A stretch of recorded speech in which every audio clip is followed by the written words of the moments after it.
আমার এই ভিডিওটা আজকে আমি ভাবলাম নিজের গলায় করি, কারণ কিছু কিছু মানুষ ভেবে থাকে যে আমি নাকি বন্ধুত্ব পালন করতে পারি না। তো তাদের এই ধারণাটা সম্পূর্ণ ভুল।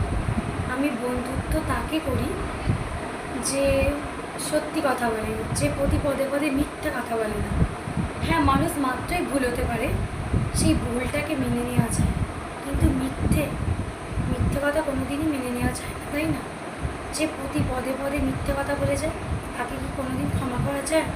তো আমার লাইফে লাইফ অ্যান্ড লাইফ এই দুটোতেই আমি পছন্দ করি না। কাজেই এরকম বন্ধুর আমার কোনো দরকারই নেই, ঠিক আছে? তো এরকম বন্ধুরা ভুলেও আমার সাথে বন্ধুত্ব করো না, যে প্রতি পদে পদে মিথ্যে কথা বলো আর নাটক করো, সামনে থেকে নাটক করো যে তুমি আমার ভালো